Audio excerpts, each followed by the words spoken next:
She also taught herself to play the accordion. Even when with her rags, suited clothing, Cinderella was quite beautiful.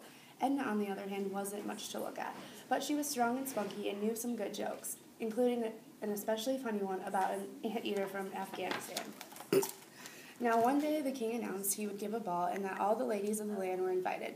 Cinderella's stepsisters set about choosing what they would wear. All day they ordered Cinderella around as they made their preparations. Edna's stepsisters were excited too. On the evening of the ball, they trimmed their toenails and flossed their teeth. They put on their most beautiful gowns and drove away, leaving Edna behind to clean up after them.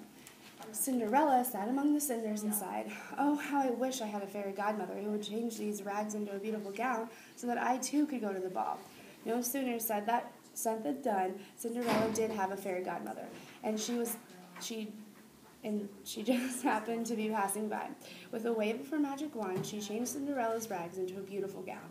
On Cinderella's incredibly tiny feet appeared a pair of dainty glass slippers. Cinderella didn't believe in fairy godmothers. Instead, she used her cage cleaning money to put a dress on layaway for just these kind of occasions. And for comfort, loafers will be perfect for dancing, she said as she slipped them onto her feet. Meanwhile, Cinderella's big bright eyes brimmed with tears. "But fairy godmother, how will I get to the ball?" The fairy godmother was surprised that her goddaughters couldn't seem to figure out anything for herself. However, with another wave of her wand, she changed the pumpkin into a carriage, 6 white mice into horses, and a stray rat into a coachman.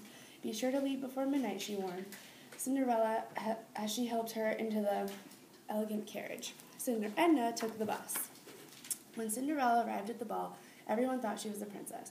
The king's son, Randolph, was taken with her great beauty. He asked her to dance, but Cinderella could only sway a bit to the music. She was afraid of messing her hair and knew those fragile glass slippers would break if she danced too hard.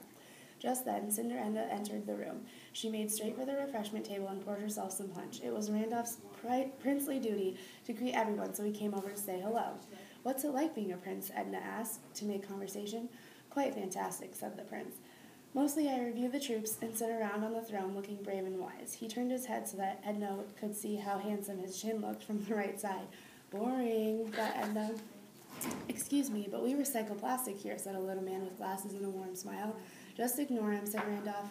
"He's only my younger brother Rupert, and he lives in a cottage in the back and runs the recycling plant and a home for orphan kittens." Cinderella immediately handed Rupert her cup. "Would you like to dance?" asked Rupert. Cinderella and Rupert danced and danced. They did the storybook stomp and the cinnamon twist. They did the worm and the fish. They boogied and woogied, and at last they stopped for a round of punch. Edna learned that Rupert, 1, loved tuna casserole, and 2, played the accordion, or the concertina. 3, knew some good jokes. She told him the one about the anteater from Afghanistan, and he told her the one about the banana from Barbados. They were deep in conversation about gum wrappers and rusty tin cans when the clock began to strike 12. "Oh," cried Cinderella, running from the door. "The magic spell disappeared at midnight." "Oh, oh," cried Cinderella, running for the door. "The buses stopped running at midnight." Randolph and Rupert ran after the 2 girls. Wait," they called, but it was too late. As the girls vanished into the night, the 2 princes ran smack dab into one another on the palace steps. Whack! They landed with a thud. Rupert's glasses went flying and broke into a million pieces on the cement. "Look what you made me do," said Randolph. "Now she's gone, the only girl I've ever loved." "Well, didn't you get her name?" asked Rupert impatiently. "The one I love's name is Edna." "Gee, I forgot to ask," said Randolph, scratching his head. As Rupert got up, he stumbled over something. When he leaned closer to look, he saw 2 shoes laying side by side on the steps. One was a scuffed-up loafer, and the other one was a dainty glass slipper. "These definitely should be recycled," he said. No, said Randolph. "This is how we will find them. We'll try these shoes on all the women in the kingdom. When we find the feet that fit these shoes, we'll have found our brides-to-be." Rupert looked at his brother with disbelief. "That is positively amazing," he said. "The most amazingly dumb idea I've ever heard. You could end up married to a toad.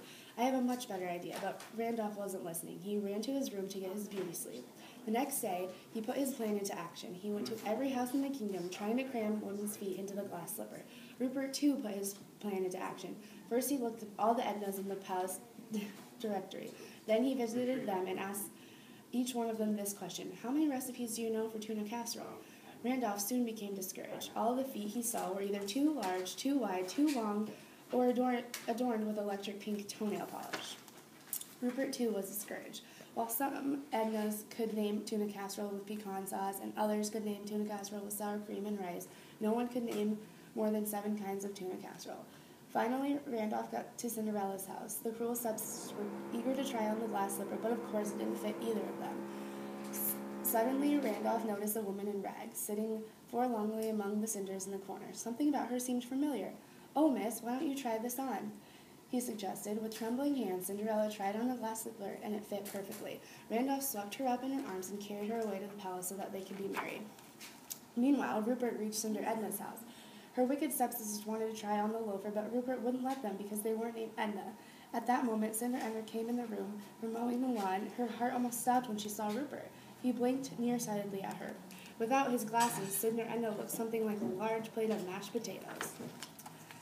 "Are you, let's see, Ashes Edna?" he asked, peering closely at the list of names. "No, I already talked to her. He wasn't sure if these Ednas with an extra name counted, but he had already tried the just plain Ednas. Cinder Edna," she said. "Oh, well, can you name 16 different ways of tuna casserole?" "Of course," she said. As she began to name them, she rattled off 15 different kinds, including tuna casserole with pickled pig feet, and then she stopped. "What was that last one anyway?" "Only 15, asked Rupert, trying to go. "Well, maybe I can't name 16 kinds of tuna casserole," said Edna, "but I can know a great joke about a kangaroo from Kalamazoo." Rupert stopped in his tracks. "My love," he said. He gave her a kiss. "Will you marry me?" Soon after that, Randolph and Edna, she dropped the cinder part, and Rupert and Edna, she did the same, were married in a grand double ceremony. So the girl who had once been known as Cinderella ended up in a big palace. During the day, she went to endless ceremonies and listened to dozens of speeches by His Highness and the Grand Archduke of Lotharingia, and the second deputy under assist of underwear. And at night, she sat by the fire with nothing to look at but her husband's perfect profile, while he talked endlessly of troops, parade formations, and uniform buttons. And the girl who had been known as Cinder Edna ended up in a small cottage with solar heating. During the day, she studied waste disposal engineering and cared for orphaned kittens.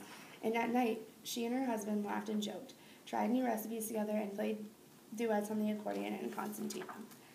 Guess who lived happily ever after? Okay. So now that we have read both versions of the story, let's start our Venn diagrams. This one is one that I made about the setting of the story. And for the original story, I wrote that it took place in an older time period, and that in the Cinder Edna book, it was more modern day. For the original Cinderella story, I put that she lived in a castle, and that in Cinder Edna, they lived in a neighborhood. And then in the middle of Venn diagrams, we usually put the similarities, so I put that the ball takes place at a castle, and that the whole story takes place in a kingdom. So now let's fill out a Venn diagram together.